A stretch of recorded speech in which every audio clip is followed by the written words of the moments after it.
Bismillahirrahmanirrahim. This is the story of the life of Prophet Muhammad sallallahu alaihi wasallam. I don't know about you, but I read a lot of storybooks, and the thing about storybooks is they have a start and they have an end, and it's just one book and you read and you have got the story. However, with real life, the more books you read about it, the more you realize how little you know about the subject, and the more you realize how difficult it is to tell where the story actually started. And that is the case with the story of Prophet Muhammad sallallahu alaihi wasallam as well, because you can argue that it started with the story of Adam alayhi salam, or it started with the story of Ibrahim alayhi salam, or that it started even before Adam alayhi salam.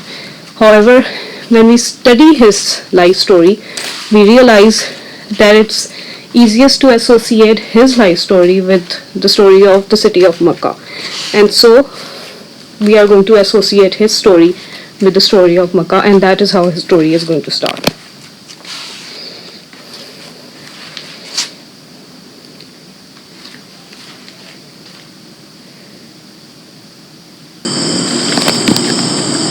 When I was studying world history at school, I studied about ancient civilizations.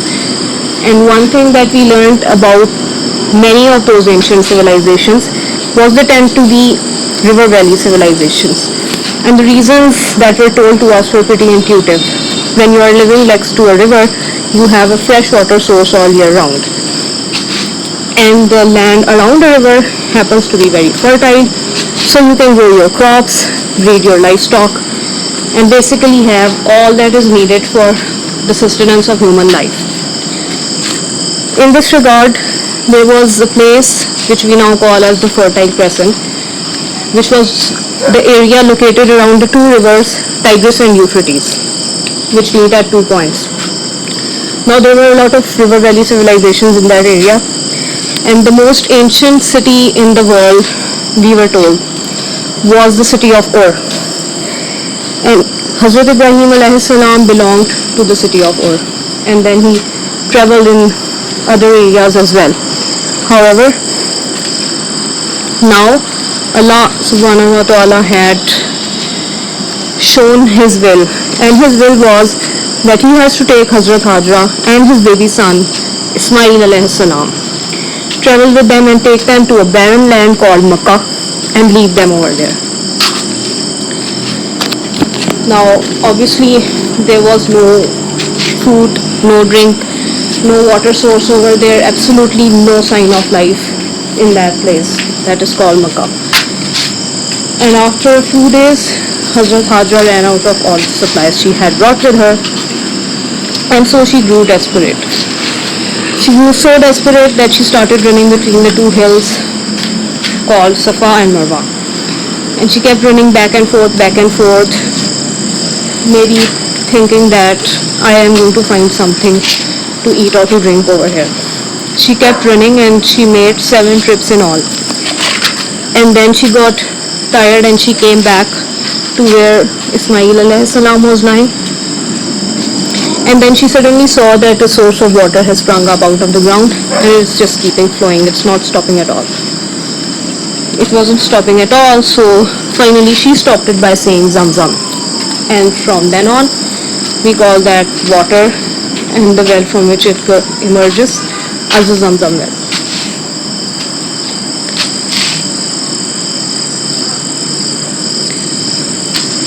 Now we had previously said that river valley civilizations were large in number because a water source needs to be there, and where there is water there is life.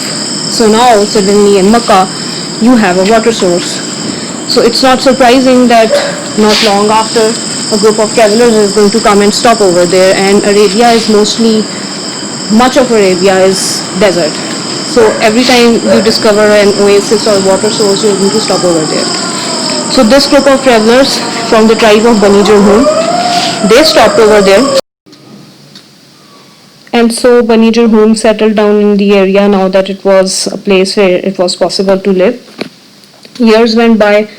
Ismail alayhi salam grew up and he got married. And then one day his father Ibrahim alayhi salam came to visit him in his absence, and he met his wife.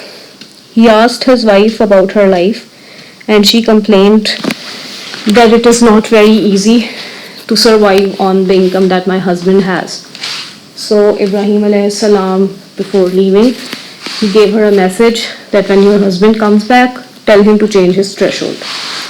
Now when Ismail alayhi salam came back, he realized that it was his father who had come, and he had told him to divorce his wife. And so he divorced his wife and he got married again, this time to the daughter of the chief of Bani Jurhum.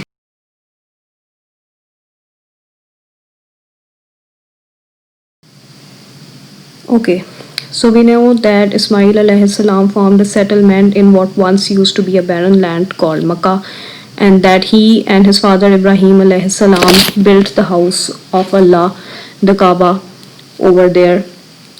But we also know that the land that they settled in was called Arabia, and Arabia was the land of the Arabs. So naturally, Arabs used to live in that land before Ismail alayhi salam settled down over there, and his descendants came to be called as Arabs.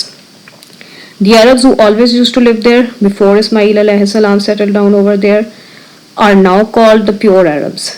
They are one of the three categories into which we classify Arabs now. And the pure Arabs belong mostly to Yemen, and they are also called Qahtani Arabs. There are tribes from the pure Arabs that we can recognize. For example, the Tai tribe, which is famous for more than one reason, but primarily it is famous for being the tribe of the great Hatim Tai, who was known for his charity and generosity. Ibn Arabi of Andalusia, who features in the Relish Ertugrul and provides spiritual guidance to the titular character, also belongs to the Tai tribe of Arabia.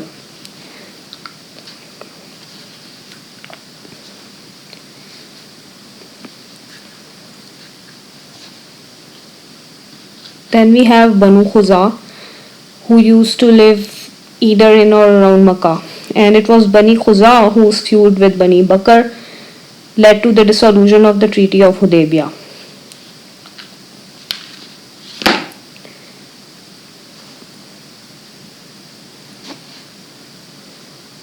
Then we have the category called perished Arabs. Perished Arabs are obviously Arabs who have died out completely, and not surprisingly, they are the Arabs, the Arab nations who were destroyed by Allah subhanahu wa ta'ala as a punishment for their defiance and disobedience towards the prophets that Allah sent them. They did not listen to their prophets, and they kept asking for punishment, and one day they got punished. One example is the Qawm of Prophet Saleh, who used to live at Madain Saleh. Then we have the Arabized Arabs, or what can also be called the Ismailite Arabs or the Adnanite Arabs, and they are the Arabs to whom belongs the family of Prophet Muhammad sallallahu alaihi wasallam, and they are called Adnanites after the 21st grandfather of Prophet Muhammad sallallahu alaihi wasallam, and he used to stop at his 21st grandfather because he did not trust genealogists. We know now time has passed by and modern genealogists have traced back his lineage up until Ibrahim alayhi salam and Adam alayhi salam. However, he used to stop at his 21st grandfather, and so the people of his tribe also used to be called Adnanites early on because of this 21st grandfather of his.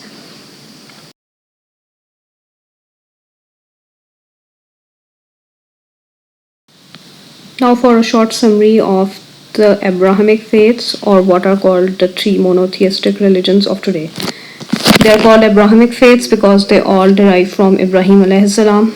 His elder son was Ismail alayhi salam, and Ismail alayhi salam had 12 sons who came to be known as Ismailite Arabs, the Arabite Arabs that we studied earlier. And amongst them was the tribe of Quraysh, and from the tribe of Quraysh was Prophet Muhammad sallallahu alaihi wasallam. Then Ibrahim alayhi salam's younger son Ishaq alayhi salam had a son called Yaqub alayhi salam, who was also known as Israel, after whom we now say Bani Israel. And Bani Israel were the descendants of the 12 sons of Yaqub alayhi salam, including Yusuf alayhi salam. All other prophets happened to belong to the family of Bani Israel, including Musa alayhi salam, Daud alayhi salam, Sulaiman alayhi salam, and Isa alayhi salam. And so the religion of Islam, as we call it, is from the seal of prophethood, who is the descendant of Ismail alayhi salam, and the religions of Judaism and Christianity are derived from the line of Ishaq alayhi salam.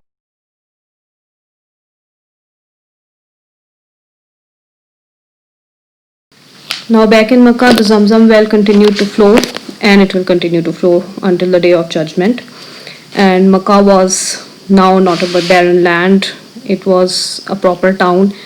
And Ibrahim alayhi salam and Ismail alayhi salam, by the orders of Allah subhanahu wa ta'ala, built the Kaaba Sharif in Makkah, which is called the House of Allah. And because the House of Allah was now in Makkah, Makkah became a very important city. So who happened to be in leadership of Makkah became an important question. Now Bani Jurhum, which were the first tribe who had settled down and who were also the in-laws of Prophet Ismail alayhi salam, were the first people to be in leadership in Makkah. When they had settled down, Hazrat Hajra had set a condition that the Zamzam well does not belong to any one person or tribe, it belongs to everyone.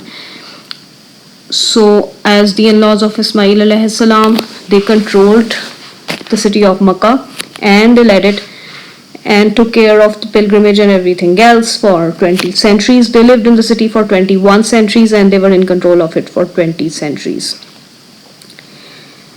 Now, whenever somebody is in leadership for a long time, something happens, and something happened with Bani Jurhum also, that there was a time when there was a relative shortage of funds and Bani Jurhum started to extort the pilgrims.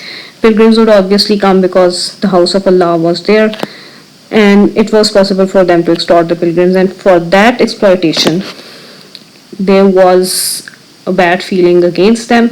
And another tribe who lived in the area or around the area was Bani Khuza, and Bani Khuza, with the support of the Adnanites, they drove out Bani Jurhum from Makkah. Now Bani Jurhum, obviously they were not going to be happy about it, so in order to take their own back, before they left Makkah, they decided to bury up the well of Zamzam. And not just did they bury up the well of Zamzam, they also took some treasures from the house itself and buried them along with it. And now, because of their anger, nobody knew where Zamzam was. For a while it was hidden.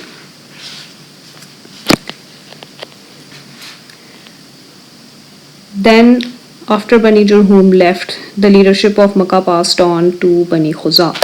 Bani Khuza are the same tribe which are mentioned later as the reason for the dissolution of the Treaty of Hudaybiyah, but over here they are the tribe that are controlling Makkah, and they took over and controlled Makkah for 300 years. Now that's also a long time, but then something else happened.